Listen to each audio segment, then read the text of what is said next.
Paano kapag may mga pagkukulang na tayo sa ating mga commitments o mga pangako sa Panginoon? Ano ang ating dapat gawin upang makapanumbalik tayo sa Diyos? Hayaan ninyong ibahagi ko ang aking naging Bible exposition sa Book of the Prophet Haggai sa Workers' Conference ng isang missions organization kamakailan dito sa Expositors Edition, where we preach the Word in all its simplicity, in all its practicality, in all its authority. Ako po si Pastor Eric Cortez.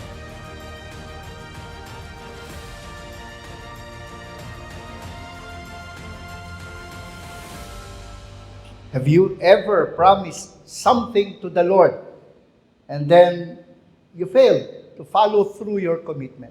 Nangyari na po ba sa atin yun? Halimbawa, we promised to give a certain amount to the mission pledge ng ating church last year, but we reneged on that pledge. At that time, maganda pang ating financial standing, but COVID hit us as our finances suffered and muntik pa tayong matanggal sa trabaho. Our company even entertained to the thought of closing down. Pagkatapos, pagbukas natin ng ating Bible, we saw the pledge card. We looked at it at sabi natin, naku, naintindihan naman siguro ng Panginoon. Ka-identify po ba kayo sa ganung feeling? O nanalangin tayo. We prayed and prayed for a job. We promised to give our tithes. We finally landed into a good position. We started to give. Bagamat medyo malaki yung tithes, no? Malaki sweldo sa CLC. Manatawa kayo. We were glad to give. Pero nung tumaas na yung sweldo natin, we got a bigger salary, we started computing again, parang masyado na yatang malaki yung tithes natin. Parang yung iba, no, dati ang sweldo nila, 5,000 pesos. Magkano tithes nun? 5,000? 500. Katapos, na-promote siya nang na-promote, his salary became 50,000 pesos. Magkano na yung tithes nun? 5,000. Equivalent na yan yung salary when you started. Eh di ba kapag tumataas sa expenses, bigger button hole. Alam niyo yung saying na yun? Bigger button hole. Your expenses would go up with your salary. Bills are piling up. Kinakatakutan mo na si Judith. And then you look at the tithe envelope. And you're saying, I could use that amount to pay off some of our debts. Can you identify with that feeling, no? Or, for example, here in CLC, other than this is a ministry, we committed, it's a Christian business, we committed to run the business according to God's Word. We resolved to pay the right taxes. We declare that God is the real owner, that we are just managers of His resources. Pero alam naman ninyo, pinagdadaanan natin ngayon sa ating economy. We look at our competitors, di ba?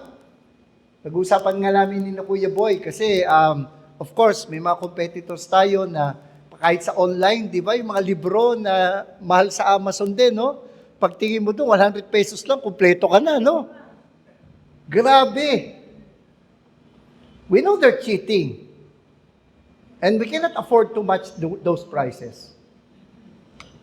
And we look at our rising expenses as a company. We look at the taxes we are forking out. At baka mamaya nag-iisip na tayo, maybe we should tweak the books to keep our business afloat.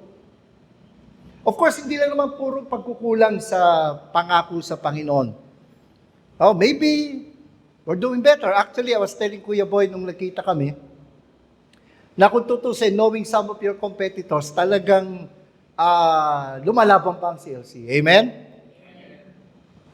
Pero ang challenge sa atin ay may mga pagbabago mangyayari, di po ba? And with changes, there are so many adjustments.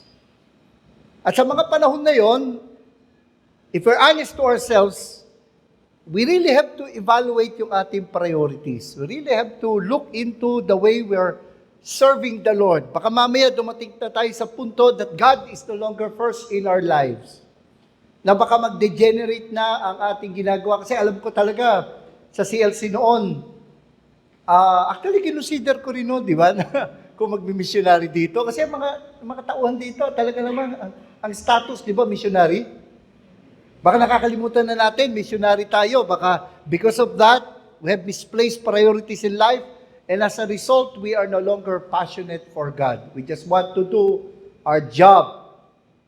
Is God first in our lives? Ano ibig sabihin pag sinabing God is first? Ano ibig sabihin nun? May iba ang sinasabi, pag sinabing first, coming before all others in time or order, or earliest, parang first time, or first come, first serve. Yung ba ibig sabihin natin when we say God is first? Or, sabi nga, it means foremost in position, rank, or importance, like when we say first things first. I believe when we say putting God first, we're talking about this meaning. Yung meaning natin, foremost in position, rank, or importance. It's time to renew our passion for the Lord. That He would be first in our lives.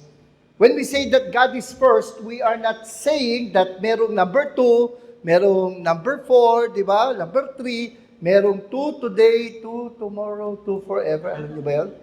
Ay, alam niyo yun, 2 to 4, di ba? To our international guests, just ask them about the latest showbiz gossip. So you would know what 2 to 4 is all about. What we're saying when we say God is first is that He is foremost in position, in rank, in importance. Our lives revolve around Him. So the question is God really first in our lives?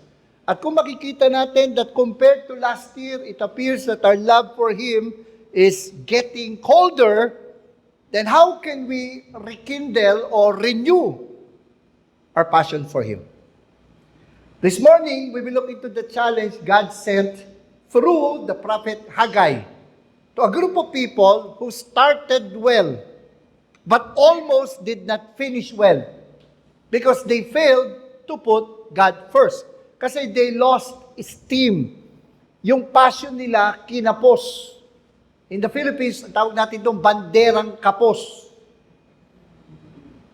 Let us commit to the Lord our time in His Word. Lord, we thank you. I thank you for the privilege of ministering sa aking po mga kapatid dito po sa CLC at ang aking pong panalangin that you would speak to us. May our passions be renewed. May our priorities be set right. May we be reminded of our commitment to you. Thank you, Lord. In Jesus' name, amen. Allow me muna to set the stage before we dive into Haggai. For God exiled His people to Babylon due to disobedience.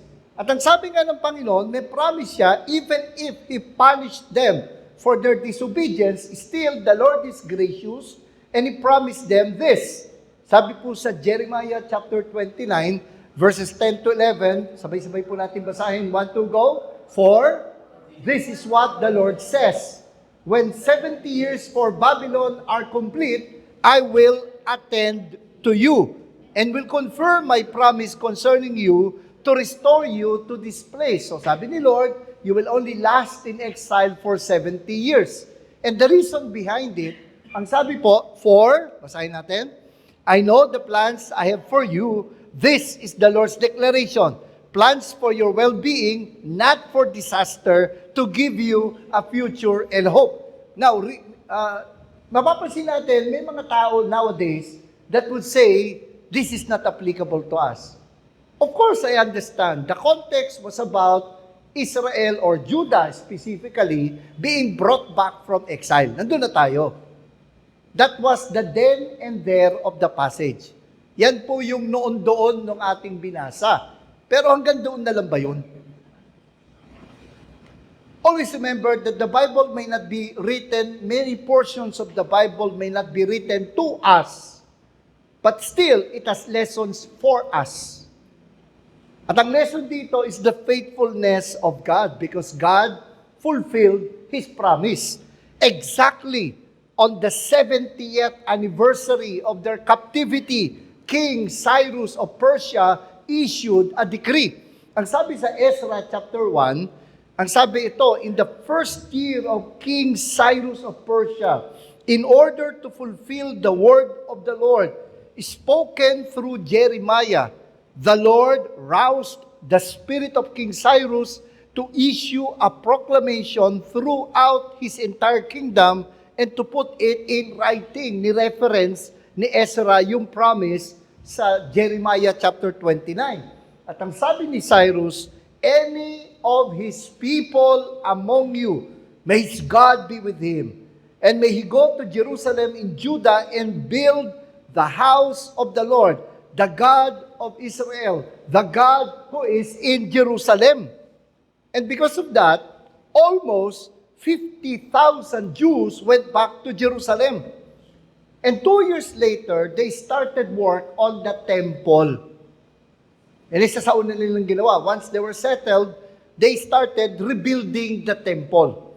Now, if you would read, yung temple ni Solomon was really like, I believe it should belong to the 7 wonders of the ancient world. Kasi talagang matindi yung temple ni Solomon, but it was destroyed by the Babylonians. At ang sabi nito, they sang with praise and thanksgiving to the Lord.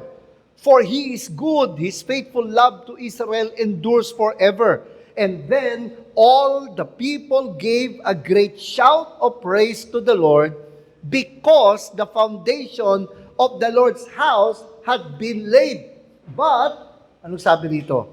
Many of the older priests, Levites, and family heads who had seen the first temple, the temple of Solomon, the grandiose temple of Solomon. Kumbaga, yung temple ni Solomon, talagang OA yung pagkakagawa kasi talagang they spared no expense in building that temple. Now they're looking at the foundation of the temple at ang sabi rito that those who had seen the first temple wept loudly. Hindi sila naiyak dahil sa wakas magkakatemplo na tayo. Naiyak sila nung nakita nila itsura nung ginagawa nila. It's nothing compared to the temple of Solomon. They wept loudly when they saw the foundation of this temple, but many others shouted joyfully. So makikita nyo, may comparison. They wept loudly, others shouted joyfully. So these were not tears of joy.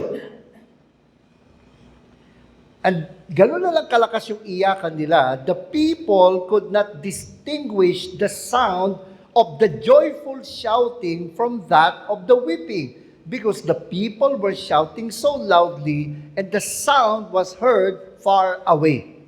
Doon pa lang, no? Sobra na yung discouragement nila in starting the temple. And then, persecution forced them to stop the work. Sabi rito, then the neighboring people began to do everything possible to frighten the Jews and to make them stop building.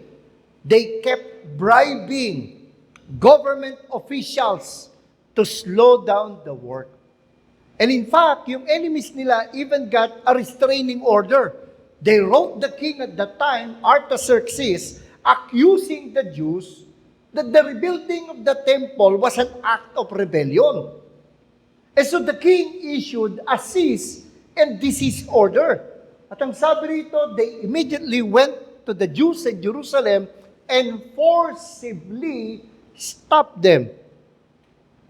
And now the construction of God's house in Jerusalem has stopped and remained at a standstill.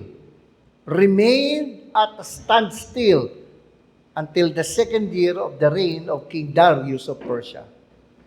For about 16 years, the temple remained unfinished.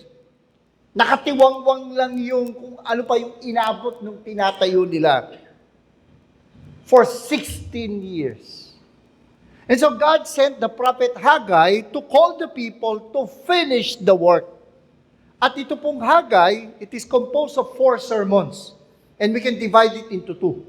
No po, yung first part na titingnan po natin ngayon from chapter 1 to chapter 1 verse 1 to chapter 2 verse 9, we find God's command for them to resume the work on His temple. And then yung second part, chapter 2 verse 10 to chapter 2 verse 23, we will see the consequence of their obedience to God's command. That He promised them that they will receive His blessing. So yun po yung dalawang parts ng Haggai. Tingnan natin yung first part. God is telling the people, resume work on my temple. Resume work on my temple. Ang problema, mga tao noon at that time, their priorities were misplaced. Wala sa hulog yung kanilang mga prioridad. Sabi sa Haggai chapter 1 verse 2, the Lord of armies says this, these people say, the time has not come for the house of the Lord to be rebuilt. Anong sabi? The time has not come for the house of the Lord to be built or to be rebuilt. Siguro yung mga kaaway nila, probably their enemies who actively opposed the work on the temple, maybe they were still there. Siguro yung mga Israelites, they were waiting for the situation to settle down. Maybe sinisip nila, look at the economy. Look at the stock market. Diba? Remember the Temple of Solomon before it was destroyed almost 90 years ago. That was grandiose. Gusto namin, we want to give God the best, but at this time, we're not yet ready, we cannot afford it. Yes, we want to build something like Solomon's temple. The Lord deserves the best, pero at this time, no tengo dinero. We cannot afford it at this time. At talaga namang baksak economy nila at that time. Anong sabi ni Haggai? You have planted much, but harvested little. You eat, but never have enough to be satisfied. Di imagine ko lang, baka kumain sila sa samgyupsal, tapos hindi pa rin mabusog-busog. No? Ngawit na yung dila ng waiter, kakatasin lang ng kaway. Okay? Sa Mang Inasal, no? Kakakuha ng extra rice. Pero di pa rin sila mabusog. You drink but never have enough to be happy. You put on clothes but never have enough to be warm, to get warm. The wage earner puts his wages into a bag with a hole in it. Parang wallet ko yung pastor. No? Parang yung sumasayad lang sa kamay ko yung pera, no? When someone came to a grain heap of 20 measures, it only amounted to 10. When one came to the winepress to dip 50 measures from the vat, it only amounted to 20. So the economy was really bad. But there's a reason why they're suffering like that. That's what the Lord pointed out. Sabi, it's not yet time to rebuild the temple. Pero sabi ni Lord, is it a time for you yourselves to live in your paneled houses while this house, this temple, lies in ruins? I could imagine si Haggai nakatayo dun sa ruins ng temple and he was pointing to their houses and he was pointing to the ruins of the temple. Is it a time for you yourselves to live in your paneled houses while this house lies in ruin? Ano po yung paneled house? Ano ibig sabihin nun? Siguro sa probinsya, nakatiyempo na ba kayo? Nakadalo na ba kayo? Meron ako napuntang bahay na yung wood yung parking nila, yung wood parking nila sa side nila, nara. Na-imagine nyo ba kung gano'ng kamahal yun? No, yung walls, yung dingding nila, pati kisame, totoo nara. Nara talaga. Yung paneled houses, pag tinignan natin, it apparently describes quite luxurious homes. Wooden paneling or plaster that covered the walls, and possibly the ceilings seems to be in view.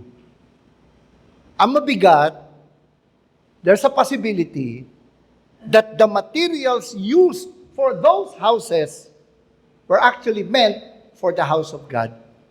Kinahoy nila yung materyales ng templo. Ang ganda nga nung sabi dito ng isang commentator, many Christians are like those ancient Hebrews, somehow convincing themselves that economy in constructing church buildings or funding the mission of the Lord is all important, while at the same time sparing no expense in acquiring their personal luxuries. When we think more of our convenience, when we put more emphasis on our comfort rather than our commitment to the Lord, that shows He is not really first in our lives. When we put more emphasis on our convenience, on our comfort, that shows that our passion for the Lord is waning. That shows that He is not really our priority. That shows that we are no longer passionate for Him. Kaya nga sabi po ni Warren Wiersbe, at nakasale itong Bible Exposition Commentary yan, sa baba, no? Meron pa ba? An affluent generation of Christians that is wasting God's generous gifts on trivia and toys will have much to answer for when the Lord returns. We may have committed to serve and obey God, but now we give all kinds of excuses just to avoid that commitment. Pakiba sa inyo, sinasabi, I'm still young, let me enjoy life first before I serve, or trabaho lang naman to eh. But you have to remember, parang ganito yan. May 3 worker. Tinanong isa, what are you doing? Di mo ba nakikita? I'm mixing cement. Yung pangalawa, tinanong, what are you doing? I'm building a building. Tinanong yung pangatlo, what are you doing? I'm building a cathedral for the Lord. Nasaan tayo doon sa 3 yun? Baka alam nyo, naiintindihan ko, kahit sa pagpapastor. Pastor na, kahit ako, minsan tumatama rin sa akin na I know I'm serving the Lord. I'm serving in the church. Pero nag-degenerate at nagiging trabaho na lang. Of course, trabaho yun. Nakukuha niyo ba ibig sabihin? Pero nawawala na yung passion. May mga times na, I always like when I wake up, para ako yung commercial ng, I think Milo yun eh. Yung, I'm getting ready. Nakita niyo yung commercial na yun? Pero ngayon, pag nagising ka, ay, Biyernes na. Ay, Lunes pa lang. Parang gusto mo lang hatakin. Parang sabi nga nila, pag daw di ka na nag-enjoy sa trabaho mo, Linggo ng hapon, dinidread mo na yung Monday. Ano? Para bang serving the Lord is no longer enjoyable. It is now a burden, not a blessing. Alam niyo, sa totoo lang, the problem is not lack of eagerness to serve the Lord. Ang problema lang, ang problema is really lack of eagerness to serve the Lord nowadays. Di na natin nakikita why we're doing what we are doing. Kahit sa church, di ba? Tanungin mo, mag-serve ka, sister, let me pray. Ganda pakinggan, no? Let me pray. Pero actually, talaga nga ba nagpe-pray? O baka delaying tactic lang yung let me pray? Do we really seek His will? Do we really pray? Para ba nangyari, prayer is an excuse. We refuse to give what is right for our work, and instead, we just give what is required. Pag ganun na ang takbo ng isip natin, hindi na tayo passionate sa ginagawa natin. Sabi pa nga ni Confucius, kilala niyo si Confucius? Do you know Confucius in Korea? Sa Amerika, you know Confucius? Confucius chapter 1 verse 2. Sabi ni Confucius, find the work you love and you will never work a day of your life. I always believe that. I want you find the work you love and you'll never work a day of your life. Pero mangyayari lang yung pag alam mo why you're doing what you're doing, when your priorities are in the right place. Pero yung Israel, because of their misplaced priorities, ayun, they reap God's punishment. Sabi ni Lord, you expected much, but then it amounted to little. When you brought the harvest to your house, I ruined it. Why? This is the declaration of the Lord of armies. Because my house still lies in ruins, while each of you is busy with his own house. So on your account, the skies have withheld the dew, and the land its crops. I have summoned a drought on the fields and the hills, on the grain, new wine, fresh oil, and whatever the ground yields, on people and animals, and on all that your hands produce. Their negligence brought about the economic woes. So, anong prescription ni Lord to remedy their situation? Anong sabi? Basahin po natin. 1, 2, go. The Lord of armies says this, think carefully about your ways. Go up into the hills, bring down lumber, and build the house, and I will be pleased with it and be glorified, says the Lord. Basically, what the Lord is saying, put me first. Make me foremost. Make me your priority. That's what He wanted. Renewing our passion for God requires resetting our priorities. Renewing our passion for God requires resetting our priorities. Maybe it's about time to reevaluate. Maybe it's about time to reaffirm. Maybe it's about time to readjust. But definitely, it's time to make sure that God is our priority so that our passion will once again be rekindled. Parang yung sinasabi sa Fantastic Four. Familiar ba kayo sa Fantastic Four? Hindi yun. yung sa Marvel yun, di ba? Yung apat na yun, di ba? Yung isa dun, si Flamon! Alala niyo yun? Fantastic Four, malapit na palabas sa pelikula. No? Fantastic Four, it's time, sabi ko nga may isang sermon ako, yun ang title, it's time to flame on. It's time to rekindle our passion for God. 3 times sa book of Haggai, He said, think carefully about your ways. Sa chapter 1, verse 5, verse 7, chapter 2, verse 15, sinabi ni Lord, think carefully about your ways. Ang ibig sabihin nito sa Hebrew, set your heart upon your ways.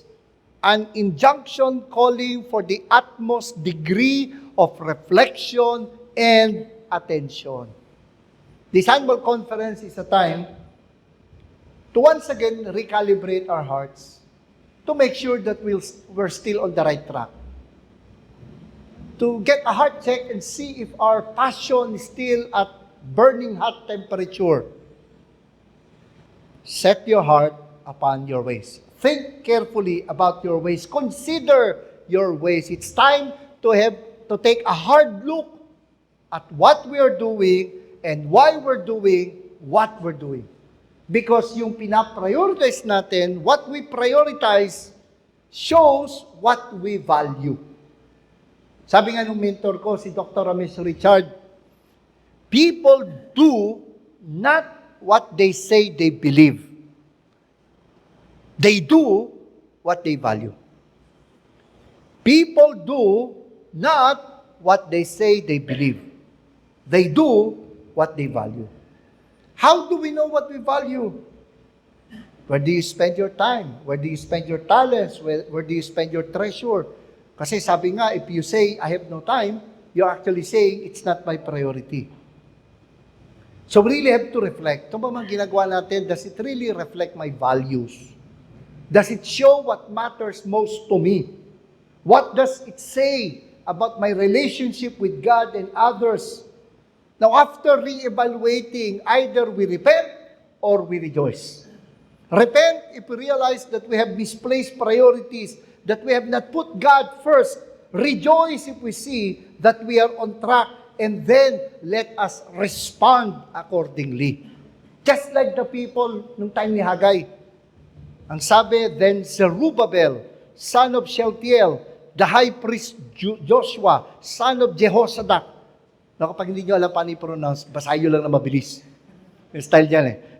Then Zerubbabel, son of Shealtiel, the high priest Joshua, son of Jehozadak, and the entire remnant of the people obeyed the Lord their God and the words of the prophet Haggai, because the Lord their God had sent him.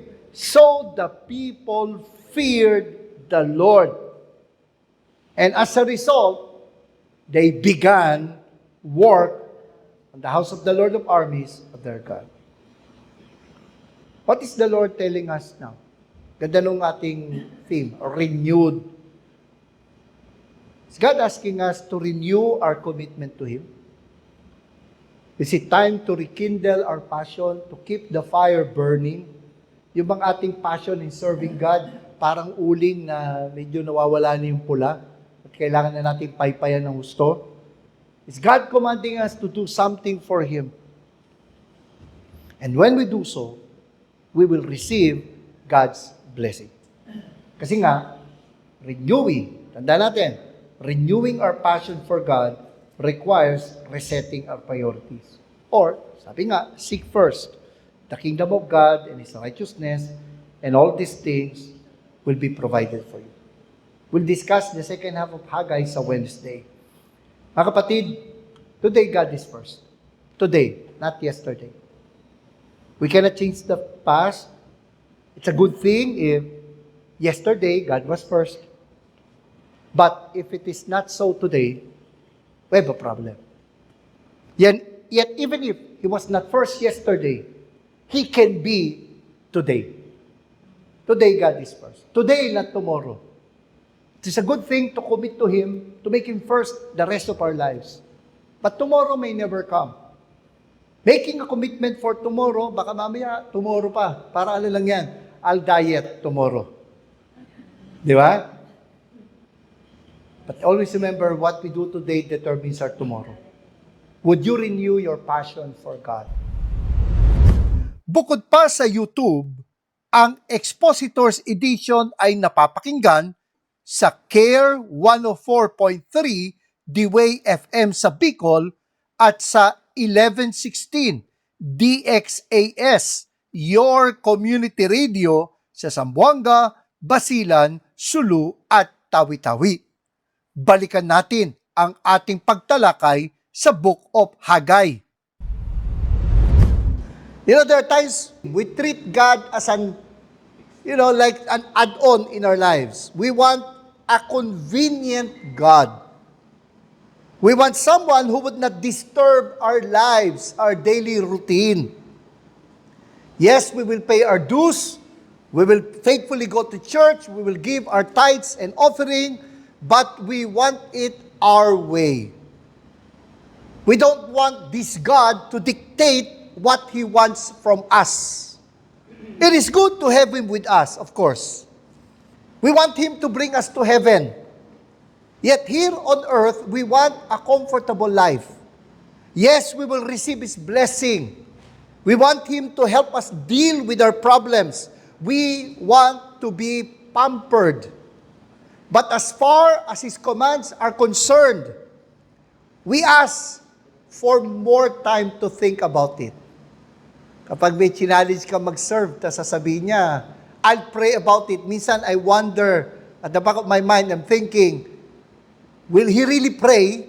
Or telling me that he will pray is actually a delaying tactic. We want to enjoy life on our own without God meddling in our affairs. But God is not a plug-in. He is Lord. He is the master of our lives. He does not want just to be in our lives. He wants our lives to revolve around Him. And that is the message of Haggai. He challenged the people to resume work on the temple. And in doing so, they will receive His blessing. Haggai challenged the people to resume work on the temple. No? Yeah, and he said, the Lord of the armies says this, these people say, the time has not come for the house of the Lord to be rebuilt. And the word of the Lord came through the prophet Haggai. Is it a time for you yourselves to live in your paneled houses while this house lies in ruins. You know, there are times we think the same way. It's always time for ourselves, but not for God. God can wait. He would understand. We don't mind when the basketball game goes overtime. Excited ka pa nga eh. Tama, no? Lalo pa nag-double overtime na. Sobrang excited ka. But we complain when the worship service goes overtime. We always find time for our friends, our favorite TV shows, or we can always adjust our schedule when we are called in a business meeting. But when it comes to worshiping God, we make it appear we are too busy for Him. Now, as a result of their misplaced priorities, the Lord punished them. The Message version vividly captured their situation. Ang sabi dito, take a good, hard look at your life. Think it over. You have spent a lot of money, but you haven't much to show for it. You keep filling your plates, but you never get filled up. You keep drinking and drinking and drinking, but you're always thirsty. You put on layer after layer of clothes, but you can't get warm. And the people who work for you, what are they getting out of it? Not much. You've had great ambitions for yourselves, but nothing has come for it. And if we are not careful, we can reap the same punishment. Kaya nga magandang tanong is there an unfinished temple in your life? Is there something that the Lord wanted us to do, but we have been postponing it or putting it off, waiting for the convenient time that might probably never come? Is there an unfinished temple in your life? Haggai commanded the people to put God first. Ang sabi rito, the Lord of the armies says this, think carefully about your ways. Go up into the hills, bring down lumber, and build the house, and I will be pleased with it and be glorified. Renewing our passion for God requires resetting our priorities. Praise God, the people responded. They picked up where they left off. They started work again on the temple. However, let us remember that this is not just another building project, because rebuilding the temple was an expression of their faith to God. Ulitin ko, rebuilding the temple was an expression of their faith to God. It was an act of worship. What is it that the Lord has been asking you to do for Him? Again, is there an unfinished temple in your life? The Lord is not yet through with them.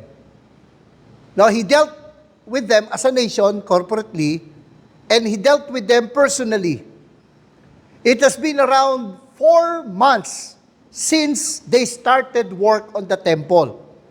And yet, they're experiencing difficulties. Why? Because they have an issue in their heart. Haggai answered them through an illustration. Ang sabi rito, this is what the Lord of armies says, ask the priest for a ruling. If a man is carrying consecrated meat, something that was offered to the Lord, if a man is carrying consecrated meat in the fold of his garment, and it touches bread, stew, wine, oil, or any other food, does it become holy? When the consecrated meat, the holy meat, kumbaga, touches the bread, does the bread become holy? It touches any other food, does it become holy? At ang sabi ng priest, no. Then Haggai asked, if someone defiled by contact with a corpse, no, when you touch a dead body, you are considered ceremonially unclean. Now, let's say that you have touched a dead body and you touch yung bread, yung other food. Does it become defiled? And the priest answered, it becomes defiled. Ano ibig sabihin nun? If you have a glass of dirty water and you pour clean water into that glass, does it make it clean? Alam mo, sasahod ka sa kanal. Tapos, lalagay mo ganyan. Tapos, bubusan mo ngayon ng tubig. Does it make it clean? Would you drink that water? But if an unclean thing touches a clean one, it makes it unclean. So, kung halimbawa, isang baso ng Evian, and I pour dirty water into it, obviously, it will make it unfit for drinking. Tama? Yun din ang sinasabi ni Haggai. And what was his point? Sabi sa verse 14, so is this people and so is this nation before me. This is the Lord's declaration.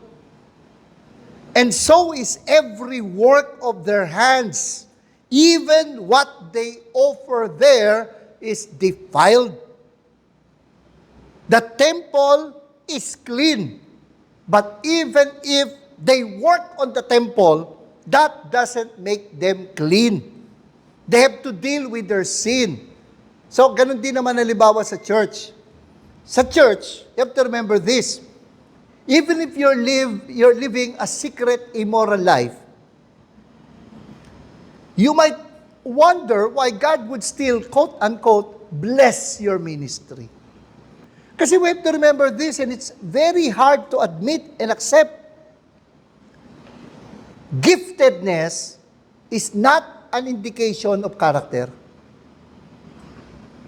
If no matter how much gifted you are, no matter how much intelligent you are, but if your character has a problem, whatever you do, even if you're very effective in what you're doing in the eyes of the Lord, it is unclean.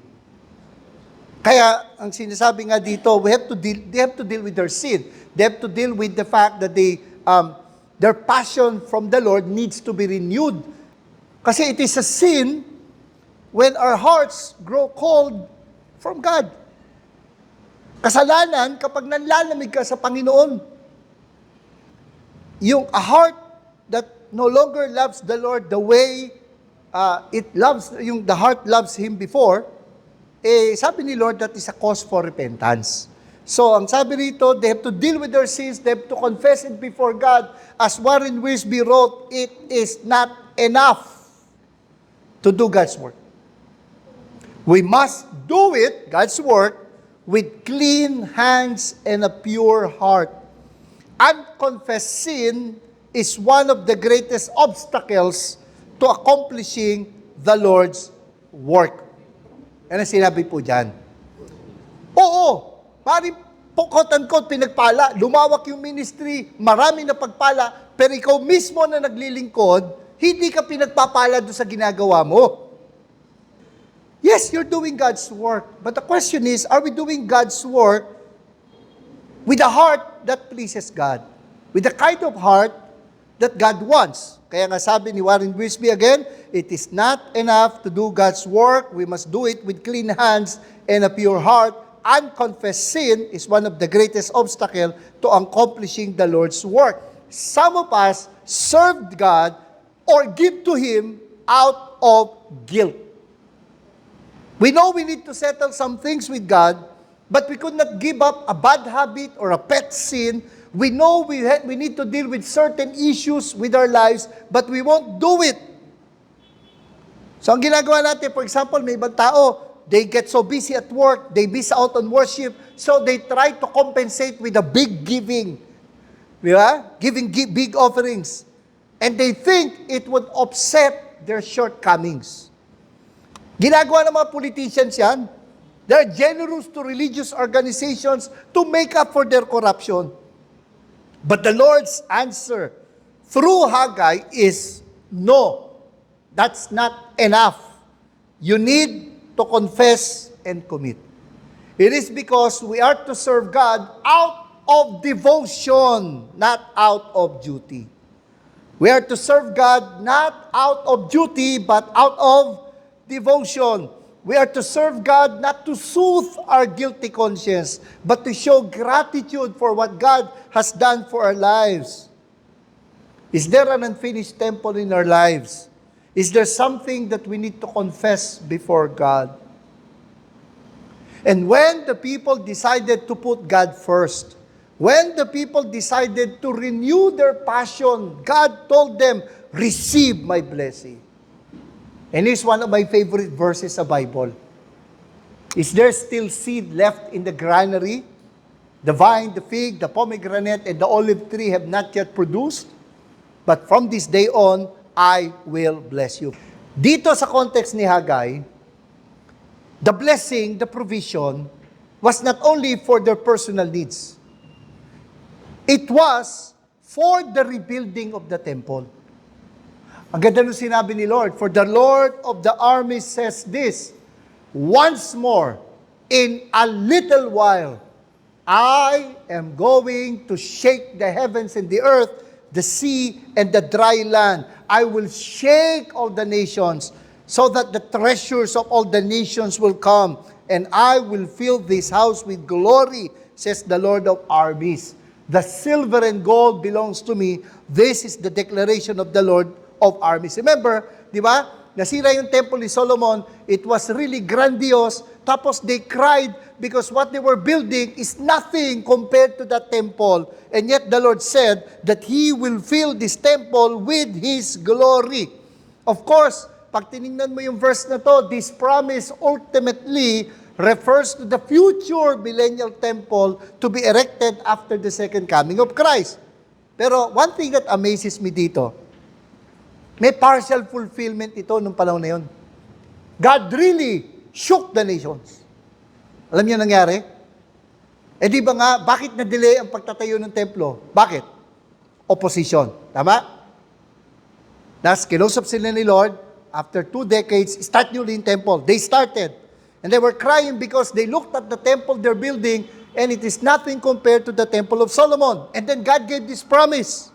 But when the prophets Haggai and Zechariah, son of Iddo, prophesied to the Jews who were in Judah and Jerusalem, in the name of the God of Israel who was over them, Zerubbabel, son of Shealtiel, and Jeshua, son of Josadak, began to rebuild God's house in Jerusalem.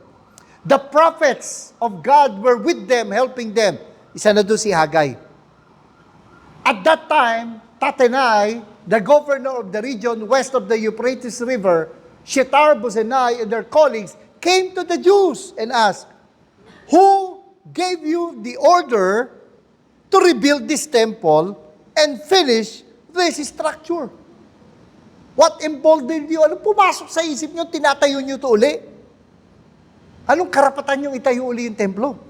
Who gave you the order to rebuild this temple and finish this structure? Of course, they explained that King Cyrus gave them a previous permission, but the work was not finished. Di ba? Remember, persecution stopped the work of God.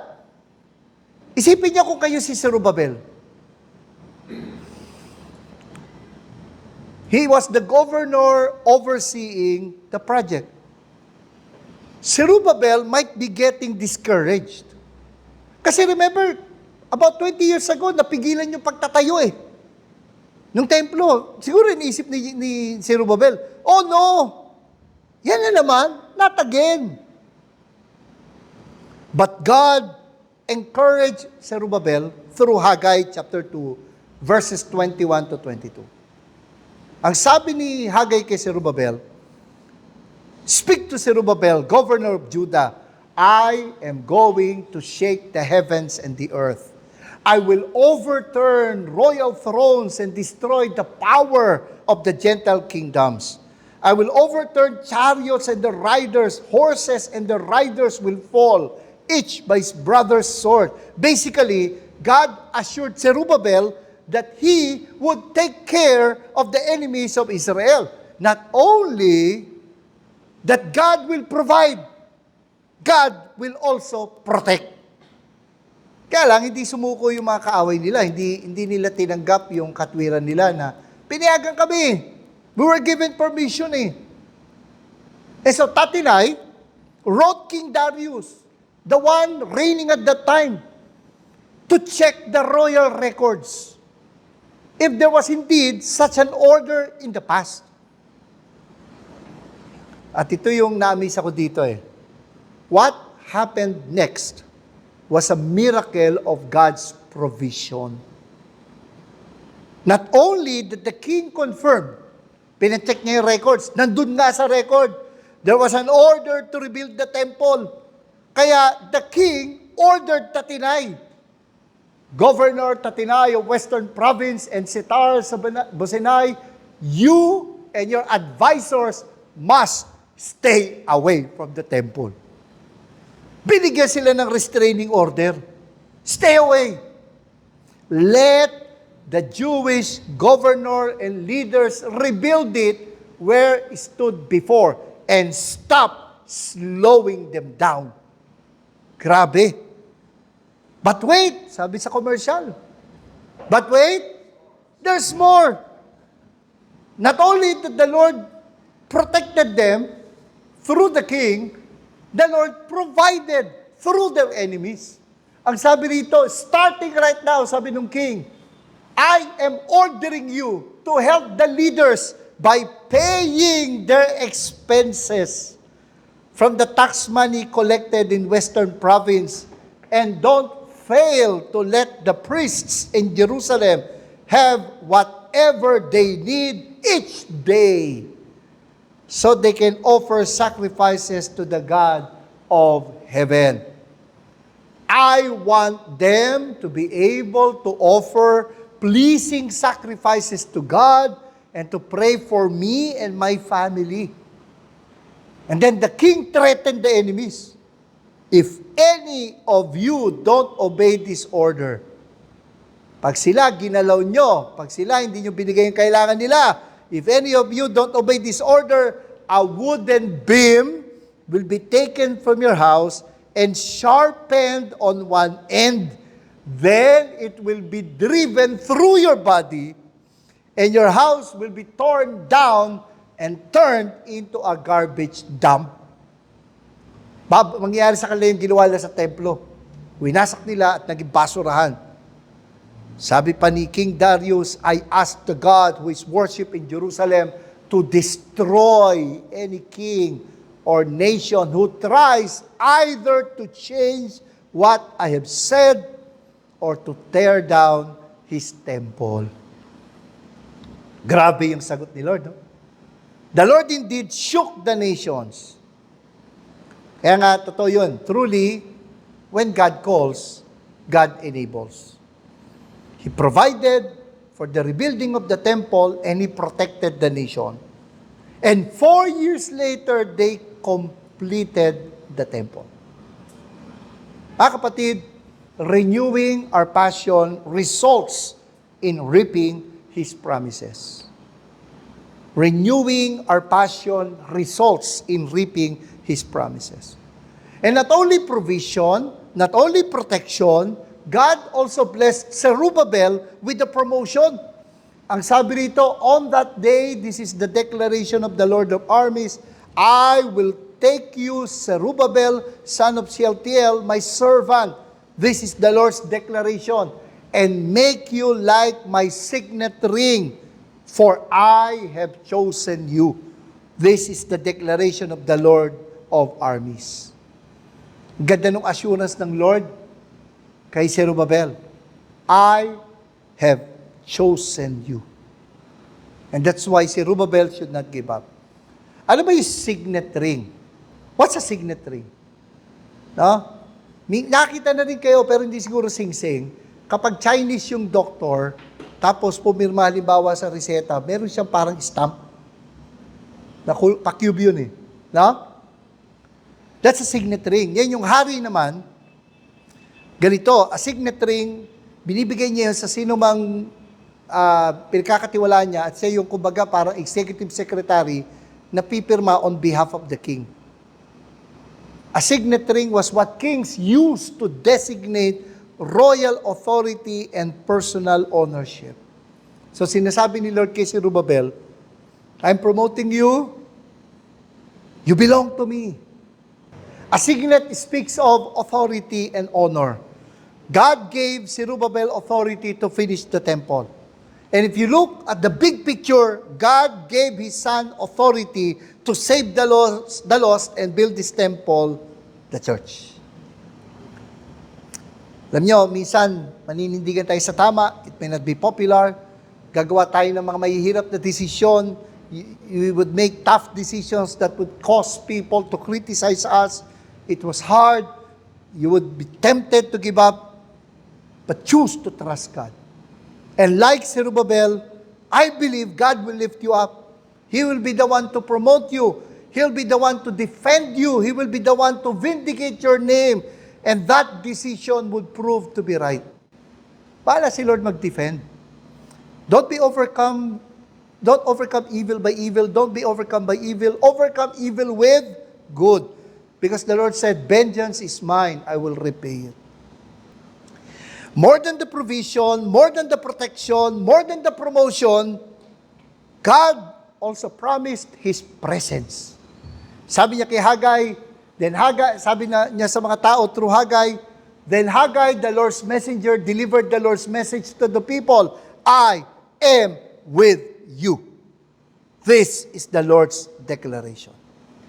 And again, he repeated in Haggai chapter 2, ang sabi, who is left among you who saw this house in its former glory? How does it look to you now?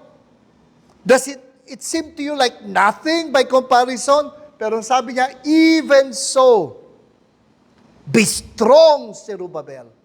This is the Lord's declaration.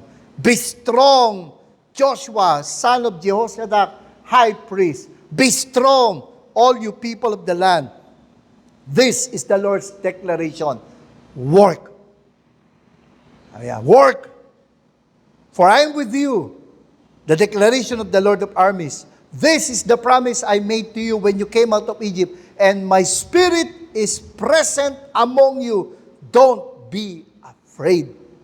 Yun ang assurance ni Lord. I will be with you. Malaking bagay na yun. Di ba, sinabi nga ni Moses, if your presence will not go with us, I will not go. Ganun din dapat tayo. At ang sabi ni Lord sa Haggai, chapter 2, verse 9, the final glory of this house. Isipin nyo sabi niya, who is left among you who saw this house in its former glory? How does it look to you now? Does it seem to you like nothing by comparison? Tapos sabi ni Lord, the final glory of this house will be greater than the first. Alam nyo, kaya naging glorious siya. Kasi, if I remember it right, after 400 years, pumasok si Jesus sa temple. God Himself, manifest in the flesh, pumasok sa templo. And that made it more glorious than the temple of Solomon. I will provide peace in this place. This is the declaration of the Lord. Though the temple of Solomon that was destroyed was grander than the temple that they just built, even if it seems nothing compared to the previous temple, what made it more glorious was the presence of God. What does it look like to have the Lord with us? Ano itsura pagkasama mo si Lord? His presence gives us strength. Anong sabi niya? Be strong. His presence gives us courage. Do not fear. His presence brings peace. I will grant peace. Strength to carry on His work. Courage to continue. And peace in the midst of challenges we are facing and will face as we seek to obey God.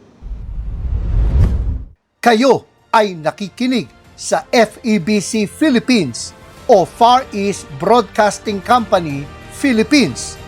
Ito ang FEBC Bicol, CARE 104.3 D-Way FM. Marami pong salamat sa inyong pagsubaybay. Ako po si Pastor Eric Cortez na nagpapaalala, ang katotohanang nagpapalaya, katotohanang isinasagawa.